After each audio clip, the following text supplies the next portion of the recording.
Hey everybody, Jay Weidner, Reality Check. Thanks for watching. Hit like, subscribe, and all that, and help me grow to 40,000. That's what I'm trying to get to right now. I'm almost at 35.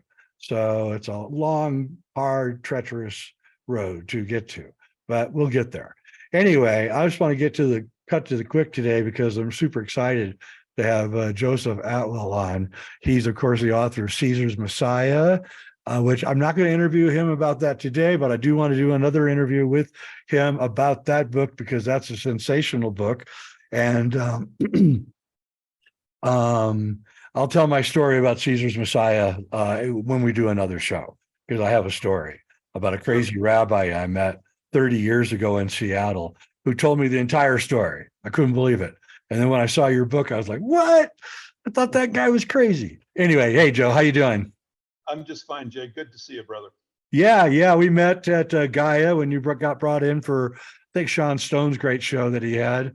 really one of the best shows that was ever on Gaia. They're kind of sad when they canceled it. But we're not going to talk about what you talked about on that show. We're going to talk about something a little more kind of pop culture here today.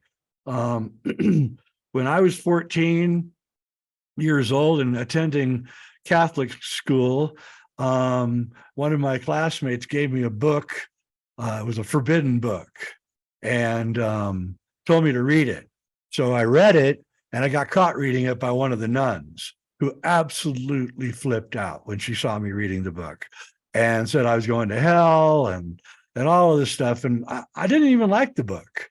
To be honest with you, I cut through it pretty fast, and I felt like I had to take a spiritual shower after I got done reading it.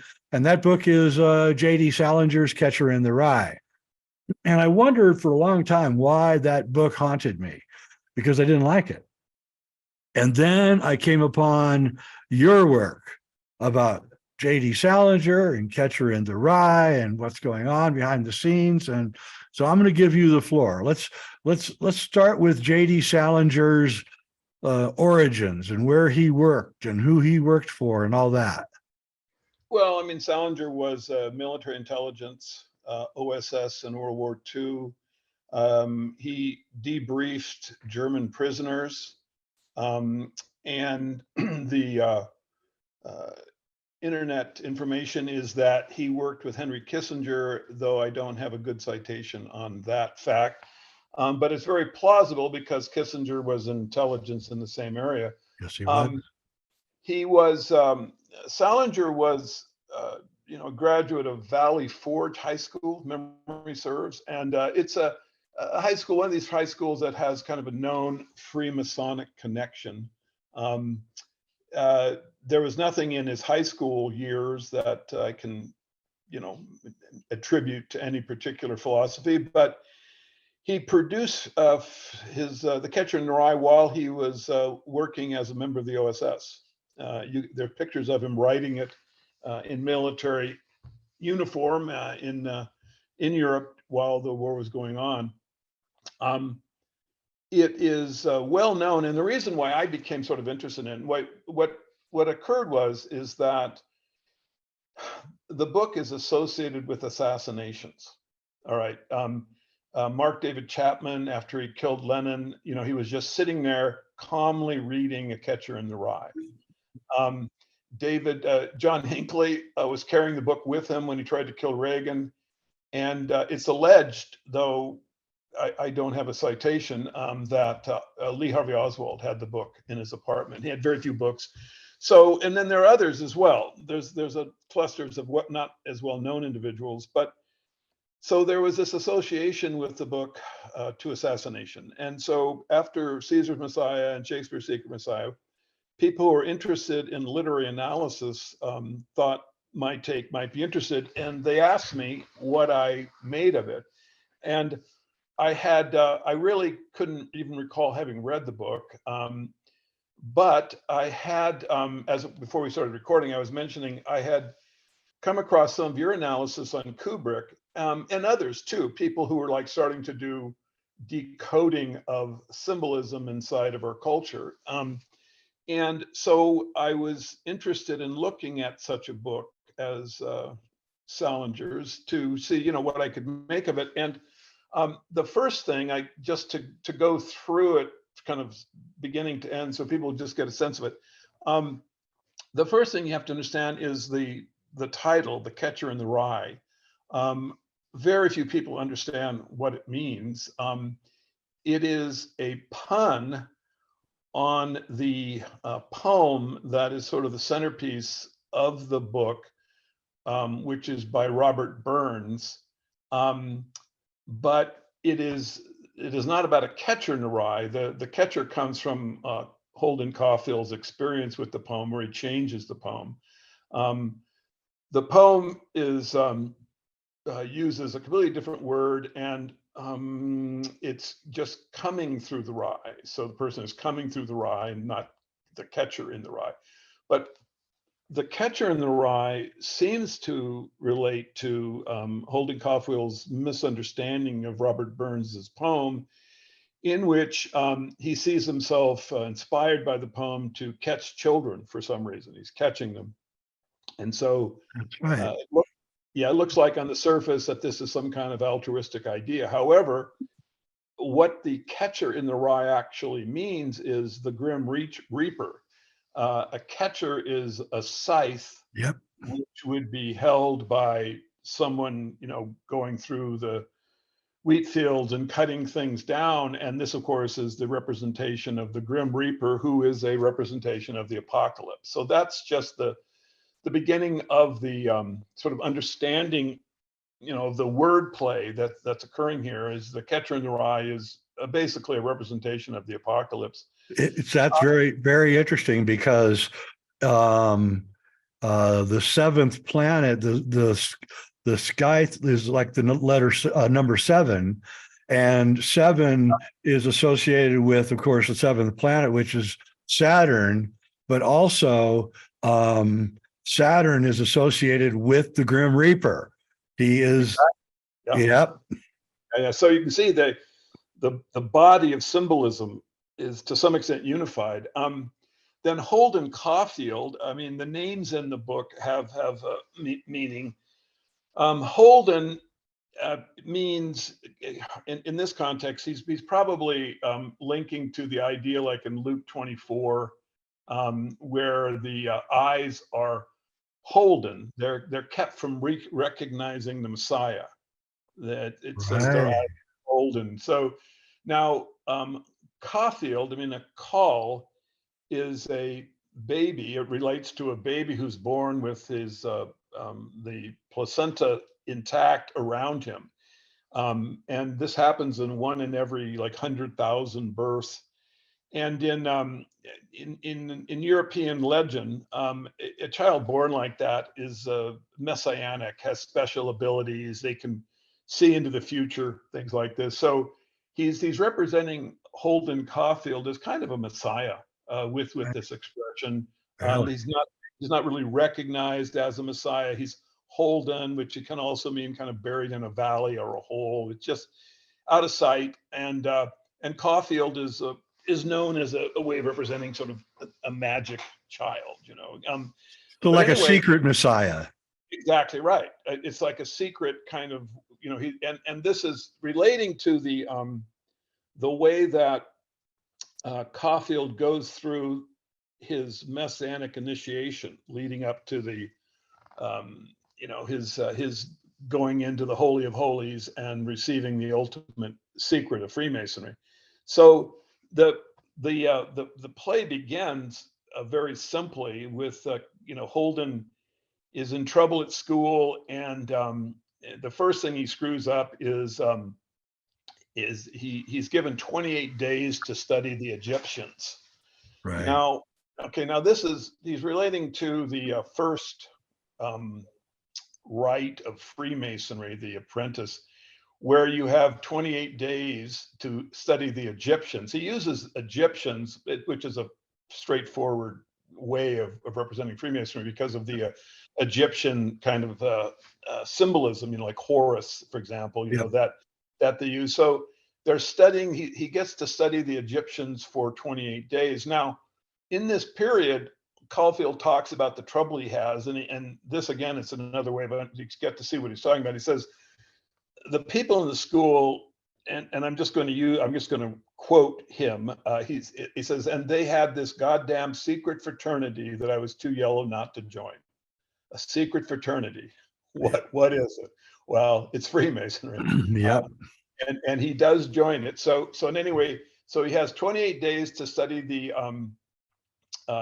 Egyptians, and they don't give the 28 days. You have to ferret it out, because he actually says we studied the Egyptians from November the 4th to December the 2nd, which is this is the 28 days that you would have. So anyway, that's the rite of entered apprentice. Now, I just wanted to back up a second. When I did the analysis, I sent it to people who, because I go through the initiate rites of Freemasonry, which are secret. They're not supposed to be known by people, right? But they are available to some extent online. And I'm not a Freemason, so I was using what's available to the public to try to make sense of the analysis I was doing. But when I sent it to the Masons, they all said, "Oh yeah, this is completely correct." And there's the next two. I won't go through all of them because it would just take too long. But the next two would be they become a master Mason. You have to go through several of these initiation rites, and one of them is the second rite is the sleeping in Eli's bed. Now, I have to read this because otherwise I don't think it'll make much sense. But so Caulfield is with his friends, and they're talking about girls, and Caulfield is out of sorts, and he decides not to sleep in his bed. He just says, "I kept laying there on Eli's bed." And then it goes on, it says, I got up and turned the light out. I made him happy. And then I lay down on Eli's bed. And then the friend comes in. He says, "You're going to sleep on Eli's bed." So they've repeated the stupid concept of Eli's Right. bed 3 times, right? Yeah. Now, in Freemasonry, you have one of the initial rites is the Supreme Order of the Holy Arch, in which this is actually from a Freemason manual. I've also have a quote from one of the Masons, but anyway, the Freemason manual says that the introduction to the prophetical office, the following passage is read, "And the child Samuel ministered to the Lord before Eli, and it came to pass at that time when Eli was laid down in his place, and his eyes began to wax dim, that he could not see the lamp of God that went out in the temple of the Lord. And Samuel was laid down to sleep, and the Lord called Samuel, and he answered, 'Here I am, thou called me.' And he said, 'Lie thou again, for I called not.'" Right? So he's lying down in Eli's bed. Yeah. Now, this is pretty stupid. It's not particularly complicated. They go out, Salinger goes out of his way with the concept of Eli's bed. And people should really be looking at this from this perspective, long ago, but for some reason, this doesn't happen. And as far as I know, the analysis I'm presenting is new. Now, they go on to another one. I'm going to insert not one of the Freemason rites, but just a detail. He talks throughout the book about his people shooting hat. Yep. He's a people shooting hat. Yeah. When I wear this hat when I'm shooting people. When I shoot people, and he closes one eye. He goes, "I sort of close one eye." That's right. This is a people shooting hat. I shoot people. Now, this is the Masonic fez because it's red, which is the color of a deer hat. And so it's a typologic reference to basically kind of violent secret inside of Freemasonry. The idea that it's a people shooting hat, the one eye. I mean, it's just like not wholesome, Now, well, hang on, we know that the Templars they learned the arts of assassination from the old man in the mountain. He had an assassin school, and they learned, and he taught the Templars, who were the forerunners to the Freemasons, the arts of how you control politics through assassination. Yeah, that's right. Had a humor, and so this leads up to what you're doing is this next bit is that Holden is still at the school, struggling. He's with his friends, and you have the representation of the third degree in which the initiate is blindfolded. He has to hold the hands of his mentors, and then he's knocked to the ground. This imitates the death of Hiram Abiff. And so Salinger goes on with they come up and his friends start holding his hands, and then they put a blindfold on him. The next thing I know, I was on the floor again. I don't remember if he knocked me out or not, but he couldn't remember where he was. So basically, this is just a pretty straightforward symbolic representation of this rite in which friends are holding hands, they blindfold him, and then they knock him to the ground. Okay, Right. so if you look at these three things, I mean, any one of them could easily be just accidental or circumstantial, but as a collection, I think you've got a pretty secure understanding of what the secret society was that Salinger is linking to, right? I mean, to me, it just is clear as a bell that what you've got is Freemasonry. If people want to read my whole analysis, it's not behind a paywall. They can just type in the Freemason in the Rye, Yep. the Freemason in the Rye, Joseph. I'll link to it. Yeah, and then you can just read the whole thing. Now, just to sort of get through cut through some of this confusion, Caulfield is affected by a poem which is given to him by his sister, and it's Robert Burns's poem "Coming Through the Rye." Now, that poem has several versions of it. In the cleaned up version, the idea is can a body kiss a body coming through the rye? It's about young love, someone seeing a person, she's in petticoats and she's in the wheat field and he wants to kiss her, right? However, there's actually a well-known version which uses the F word. Really? Oh yeah, and this is actually sort of the more common way. I mean, Burns was body, and so this version of can a body F a body, coming through the rye. So you've transformed the sort of romantic idea to more, violent, kind of rapist, and certainly vulgar.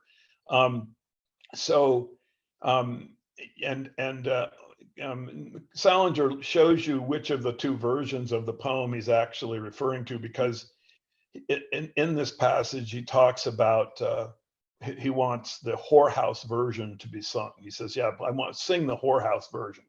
He's talking about a different song, but it's within the passage, so the alert reader has no trouble that you're talking about the whorehouse version. And this is important because it sets up the symbolism as the story goes along.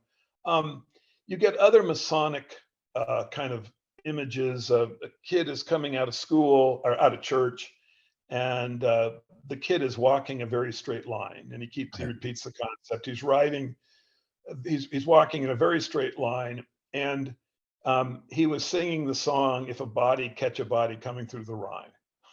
So somehow this and walking in a straight line is the way that Masonic individuals move about inside the Freemason temple. Okay, That's right. So this is what he's doing, and then he goes on. He has this story about he has this individual who he's jealous of, and the name of the person is Albert Pike. So right. I don't think we have any kind of, I don't go into all this because it would take too long, but you can see that there is this kind of, subtext of Masonry. You've got the cryptic Masonic initiations, then you have some kind of complicated way of like representing Albert Pike. Now, you have then another Masonic initiation, because you're going through the levels with Antolini, which means a different line.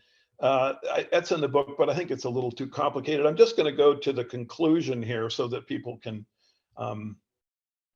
see. They talks about the oral comps because the Masons have an oral exam, and that's mentioned. But finally, he gets to the Holy of Holies. Now, I'm going to talk about this one because I think it's actually quite witty in some sense. When what happens is Caulfield he's gone through these initiations, and so now he is able to before this, for some reason he can't go in to see the mummies, right? There's some problem, he doesn't want to go in there, but now after this final initiation he wants to go in, and he can go in. And when he gets to the museum where the mummies are kept, he's met by two brothers, right? The bros. This is the Freemason Brotherhood, right? Yep. So he's met by two bros, and they take him and they say, we can take you to where the mummies are. And so they walk him in, and he now, when they get to where the mummies are, they say, no, the bros leave him, and they say, no, you've got to go in by yourself. And this is not something that I have a citation for, but it has been confirmed by Masons in it. And in the context of the book, it's fairly straightforward. The brothers leave him alone. He's able to go into what is called the Holy of Holies, right? This would be in every Masonic lodge, they have a sanctum, a sanctorum. Yep. It represents the Holy of Holies of King Solomon's temple. And in there are the secrets, the high-level secrets that the common Mason doesn't have. Caulfield is able to go into this sanctum by himself, and he looks on the wall, and there is the expression, and I hope you don't mind me using obscenity, but it's unfortunately necessary here. He sees the handwriting on the wall, "Fuck you." Yep. I remember well. This is the and then he says that he says, if I die, Caulfield says, I want that on my tombstone, the FU. So what you're seeing is, unfortunately, Salinger's cryptic representation of the deepest secret of Masonry, which I think is that it is it has malevolence toward the rest of mankind, basically. Right. It's FU. Yeah. Okay. So anyway, so Caulfield comes out, and you have the weird story where he puts on his shooting hat, and he's at a merry-go-round. The horses, you see, this would be like the horsemen on the apocalypse. The passage is incoherent. You don't really know what is going on. There's a song being played, "When Smoke Gets in Your Eyes," which would indicate to me that he's just shooting a gun. Remember, he's got his hat on, which he told wears when he shoot. Right, so he's shooting the kids.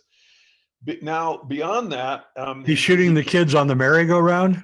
He's shooting the kids on the merry-go-round. Right, he's the catcher in the rye. This is heavy, man. Is where the symbolism flips, and you can see he's not really helping them. This is the whorehouse version where he's genociding the kids. So the next time we see Caulfield, he's on the West Coast, and he's getting psychiatric treatment. He talks about people that that he's known, and he says that he gives a little bit of advice. He says he says you have to keep, you can't tell about things. He goes, if you start giving away secrets, then everyone you'll start missing everyone, right? Yeah. If you tell people things, and then they start disappearing. They start, right. So that's the thing. So then now I point out that this is exactly like what Mark Twain does in Huckleberry Finn. Now he ends it where in Tom Sawyer, when Buck and Tom are talking, and they says, well, when are you going to start the gang and turn robbers? He says, oh, right off. We'll get the boys together and have the initiation tonight. Have the which? Have the initiation. What's that? It's to swear to stand by one another and never tell the gang secrets. And even if you're chopped all the finders and kill anybody and all his family that hurts one of the gang. Now, of course, when you talk about initiation and Twain is a lifetime Freemason. 33rd degree. So this is not something it's not, I don't think, really contestable. No. Twain is certainly talking about it. And what how Salinger concludes it is, he says, you can't ever find a place that's nice and peaceful because there isn't any. You may think there is, but once you get there, when you're not looking, someone will sneak up and write F you right under your nose. So, so this is a, if you go, there's a lot more analysis, but that's I think a good overview of symbolism of Salinger's book. So that what he's saying is that you can't get away from us, no matter where you go. Yeah, we'll be there, and our intention is malevolent. Yes, exactly. That's clear. Okay, let me ask you one other question. Sure. Well, I got a bunch of questions, but do you have any idea why the book is always read? It's because it's promoted by the cultural officials. In other words, it's a horrible book. Yes, it is. Incoherent. No one really ever understands it. Caulfield is a cultural degenerate that has absolutely no redeeming value, but people want people to read the book because the level of control over our school system, I think, has a lot of Masonic influence within it. And what the book does, of course, is it subtly is saying, keep your mouth shut, keep silent about the malevolent secret of Freemasonry. So when you look at like Lennon's assassination, he'd had a few months before his interview in Playboy where he said he says, I like craftsmen, but I don't want to be a craftsman. Yeah. And then he talks about the CIA creating LSD. Right. Okay. The Beatles are a myth, he said in that interview. You got it. So anyway, now the assassination with someone holding the book I think is more understandable. Definitely. This is just their way of telling, those who might think about going down the path Lennon is going down, keep your mouth shut or you can be killed. I absolutely agree with you. He was killed for that Playboy interview. Yeah. So that would be my take. And, oddly enough, Lennon had written I Am the Walrus. I don't know if you want me to go into it. Yeah, your analysis of I Am the Walrus blew me to the back of the room when I read it. Well, I mean, it's a sad thing, but I Am the Walrus, which seemingly is gibberish, is actually incredible, really quite easy to understand. The first thing you have to know is that it's based on Lewis Carroll's poem, The Carpenter and the Walrus. Hang on one second. Hang on one second, because I don't want to hold that thought. We're going to talk about I Am the Walrus. I just want to do a little bit of reiteration on Salinger before we switch. Salinger was in the OSS with precursor to the CIA. He was in Germany at the end of World War II, debriefing and probably part of Operation Paperclip. Let's just face it, he probably was. Yeah. So he was helping bringing in certain people into the United States, including the people that worked with Joseph Mengele on the MK Ultra programs, which is the mind control programs. So Salinger is deep into all of that. He writes this book while he's in there.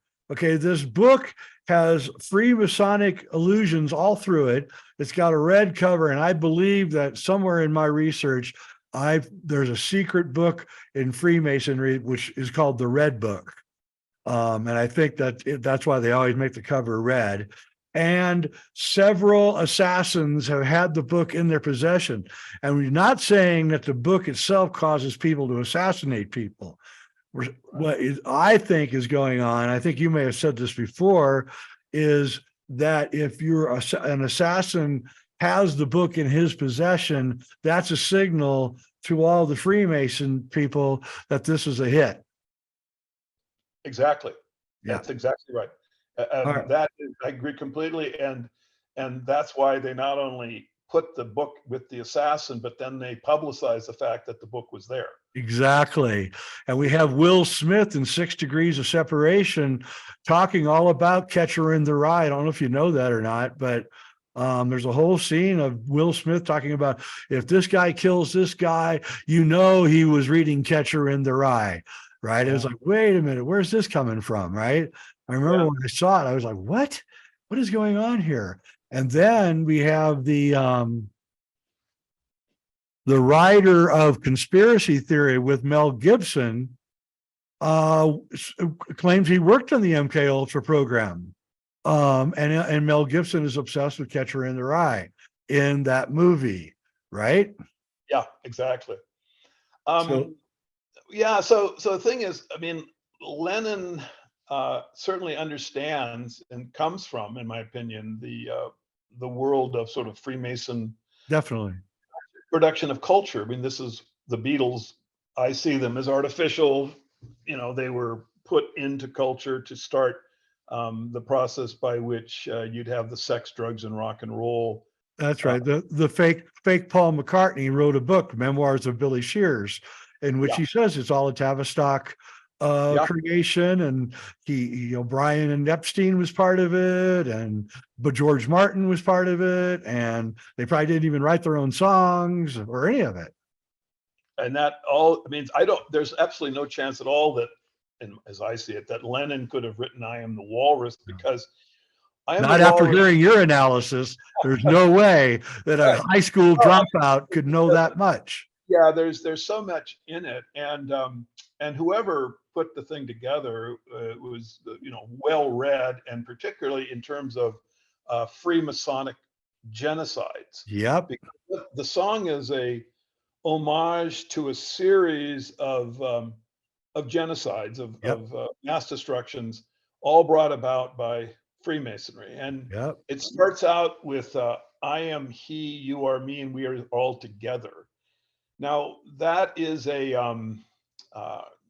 paraphrasing of the beginning of "Marching to Pretoria," which is a song that was sung in the Boer War by the Boers for bolstering morale, and was sung by the Boers as they marched from Cape Town to Pretoria.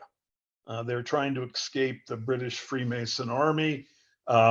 They didn't. They were captured, and then they were placed in Camp Irene, which was, I think, really the first concentration camp. And anyway, Irene was Camp Irene was a horrible place. Horrible place, and women and children en masse died there. Oh, it was awful. Now, and it wasn't just white. It wasn't just the Boers. They were putting Africans in there too, and killing them. Anyway, so the song is I'm with you, or at least that's Lennon paraphrased it. But anyway, it says, "I am you and you are me. We're all together. See how they run like pigs from the gun."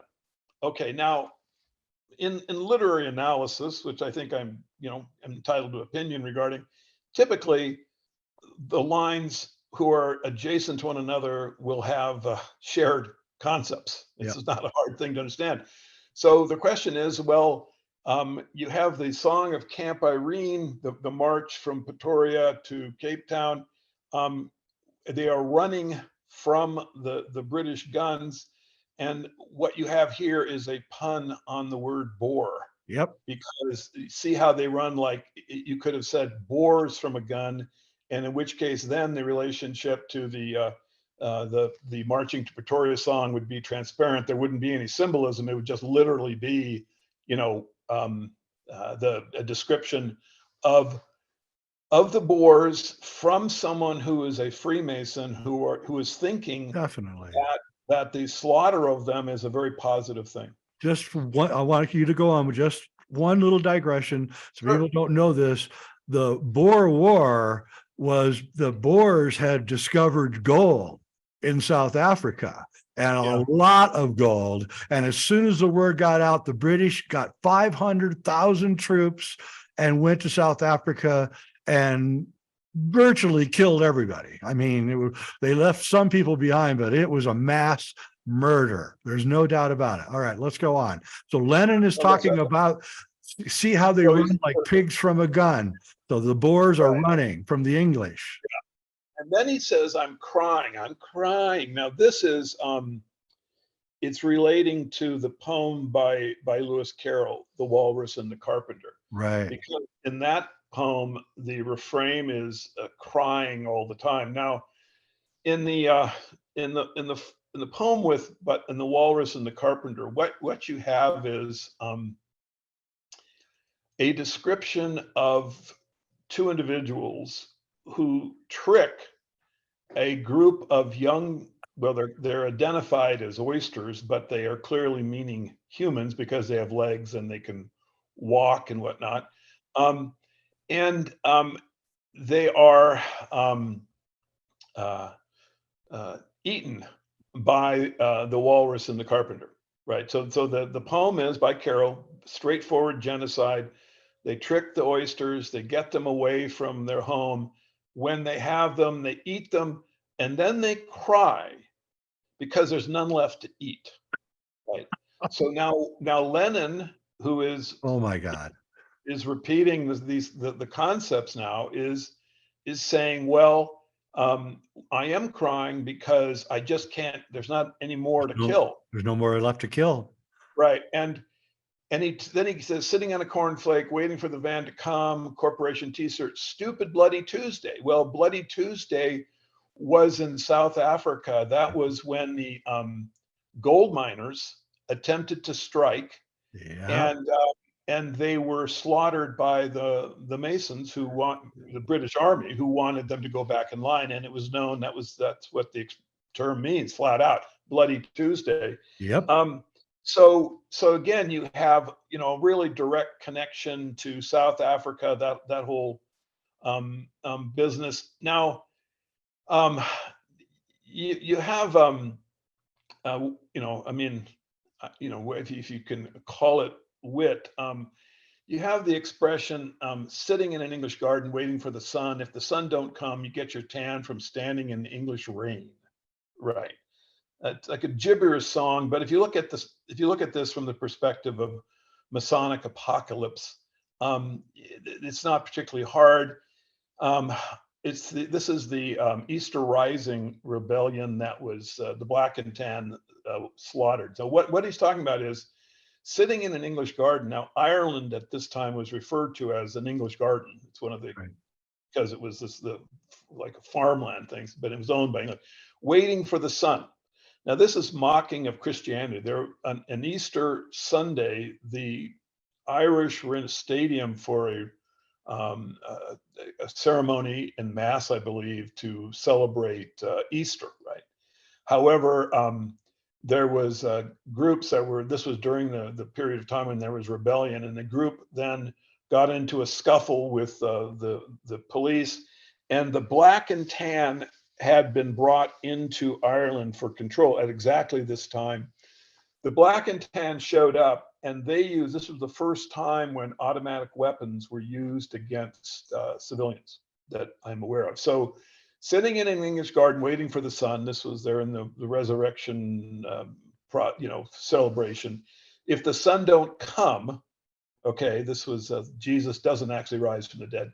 You get a tan, Black and Tan, from standing in the English rain. Right. Now the rain being the automatic weapon fire. Boom. Yeah. Standing now in the English rain, raining of bullets. Right. Now he goes on. He goes, I am the walrus. Now remember, the walrus ate the children and then was crying, and stuff. And then he goes, goo goo gajoo, goo goo gajoo.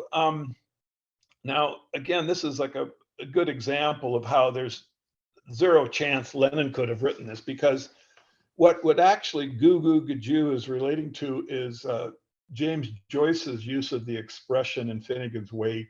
Yep. And in the passage, he starts out, it's Joyce, it's typical Joyce. It's like you have this punning kind of gibberish stuff, but actually it can be decoded. It just takes a bit of picking away at it. Right. The key line is he goes, cramp for himself and them four horsemen on their apocalypse. So here, we're back to the apocalypse. And he goes, it was the wreck of the Hasburg, or the old Kong Gander O'Toole of the mountain, or his Goo Goo Gajoos.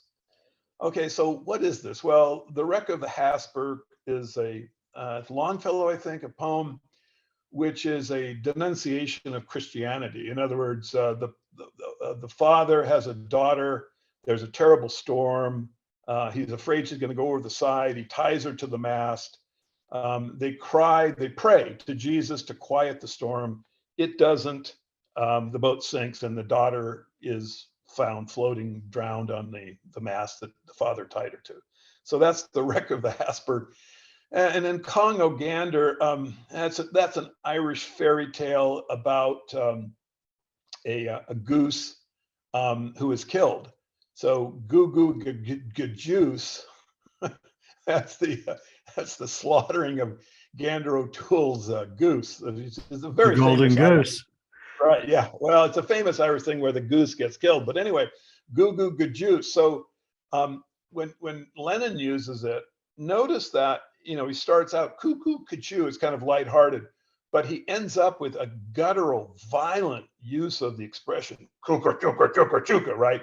So suddenly you're definitely into a murderous presentation, just as Joyce's punning little, it's an apocalypse. Joyce's The Passage is only like 100 words long, starts out with the four horsemen of the apocalypse, and then you end up with Goo Goo Gajoo. So you've got the symbolism is, you're inside of Freemasonry in a very deep way, and you're able to create this punning system, which is it's not particularly difficult to decode, but you just have to have the right perspective. It's called the green language, and it's a punning language in the Freemasons use. Right. So, and I just wanted, there's again, it's not, my analysis isn't hidden behind a paywall. Please, you're free to, anyone go to Atwill and I'll put a link, and it'll come right up. But you have at the very beginning of the poem, of the song, Lennon paraphrases Marching to Pretoria, and he changes the word to "I am he" instead of "I'm with you." Now, "I am he" is one of the pet phrases of Aleister Crowley. Right, it was. Right. So the "I am he" is it certainly is Crowley's concept, because in the Playboy interview, Lennon references to Crowley. Yep. And he mentions, he goes, look, the whole Beatle idea was, do what thou wilt. He refers to the Crowleyan foundation. And I think if Lennon is actually trying to, get off the reservation, he's trying to let people understand this is a Crowleyan satanic project. Yes, it is. This is really what we're dealing with here. And Lennon in the interview, he's a little cryptic, but then other times he just comes straight out and just says, I don't want to be a craftsman anymore. Well, if you're in the craft, I don't think you get to have the option of leaving. And so I think that's kind of what the Assassination is about. But anyway, I Am the Walrus is, the author is blending, it's the idea that it's like Lennon. I mean, he says that he doesn't even know what the poem was. He talks about, he goes, I know it. The song is based upon the Walrus and the Carpenter by Carroll, but then he says, he realized the Walrus was the bad guy in the story and the Carpenter was the good guy. Well, this is just completely incorrect. I mean, So why would he just make such a Because he never erroneous? read it. Exactly. So the idea that he's using it in this really, I mean, think about how hard it is to write this kind of cryptic, where you have to blend together different poems and build them in not in a way to pay homage to Freemasonry, but also to hide it, make it clear, like subvert it, to subvert the meaning enough so that it isn't obvious. So it's really tough to write this stuff. Not a chance he wouldn't have known the poem backwards and forwards. No way. And so it's just, it was written by someone who was very, very skillful and very, very malevolent. I mean, if you can characterize the Boer families, the women and children, who are trying to get away from who are living in South Africa when the British Masonic army shows up, if you can characterize them as running like pigs from a gun, I mean, Jay, you're just kind of, you're into a moral perspective that is, I can only call it as psychopathic. Yep. And let's not forget an end book that the second Paul wrote, Billy Shears, Memoirs of Billy Shears. He asked Brian Epstein at one point, what is the point of the Beatles? And he says, to destroy religion. And he constantly is referencing Aleister Crowley in the book. Sgt. Pepper's, his first album with the Beatles, came out 20 years after Aleister Crowley died. Of course, the first line is, it was 20 years ago today. And right. Aleister's on the cover of Sgt. Right. There you go. And then Lennon just flat out says that the Beatles are based on, kind of representing the Crowleyan philosophy. So, yeah, obviously, Freemasonry is a hidden hand. Yeah. And I mean, you have, remember, what was it?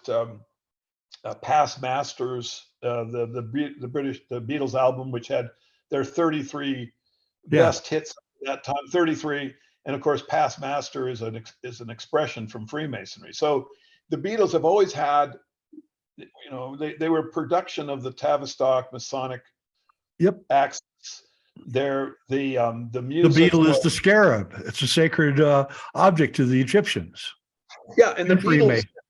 And just remember, when you look at the tempting of the young oysters, think about the temptation to enter into the world of music and magic that the Beatles began, of the young people. Think of the young generation, the massive baby boomers who are just getting into their teenage at this point. And now you put in front of them and promote the Beatles, which is, they're the girls who are watching the shows are, they're screaming hysterically, and it turns out a lot of those were paid to do this. They're just trying to break, the idea that Crowley presents, do what thou wilt is the whole law. This is just the opposite of, the moral restraint and delay of gratification that civilization needs, right? Yeah. So it really means we're just going to do what we want. Exactly. So anyway, there it is. I think that wow. The decoding of that is not, and there's more to it if people want to go and read it. I don't want to. Oh no, I'll link to all of it. You guys got to read everything that Joe does. There's stuff that's even more esoteric, but I just thought that your listeners would see that much as a good introduction to my idea on it. And if they have any questions about it, we'll be happy to come back and answer them. Yeah. We just did a show about a month ago on the Beatles and mind control, and how it's impossible that they could have written 200 songs in that time period. And George Martin thought they didn't even have any talent, and he rejected them when Brian Epstein first introduced them to him. And he says, interestingly, but I did like their personalities, right? And he was working with Peter Sellers, who was working with Stanley Kubrick, on the Goon Show.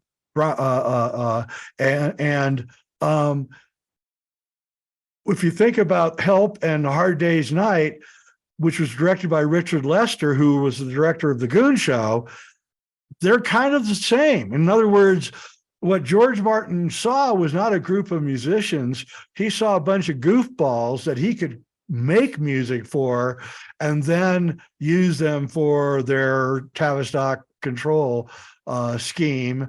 And Lennon is constantly associated with Christianity, whether he said that we were bigger than Jesus. There's a famous story of Lennon. I think it was in New York. He's sitting on the balcony of his hotel room, and a group of Christians are marching by with their signs and stuff, and he's pissing on them. I mean, literally, he starts pissing on them. And so, but then again, we know from his manager that Lennon at the end was having a lot of second thoughts about what had happened. And I was actually even talking about voting for Reagan, if you can believe that, in the 1980 election. And so it's clear to me, that's right about the time he did the Playboy interview. It's clear to me that he realized what he had done was not really right. That's what I think. Yeah, it's fascinating. I have a very good friend named Robert Forte, and he is one of the sort of originators of psychedelic therapy, and he knew, like, Tim Leary very well. In fact, lived with Leary at the end of his life. Yep. And he said, in his opinion, that Leary was definitely CIA plant, there to create counterculture. Definitely. But he said that at the end, he said he was tortured, and that at the time he didn't understand what Leary had done. But now, looking back on it, it seems clear to him. I don't want to give too much here because I know Robert's actually writing a book about this right now. But can't wait.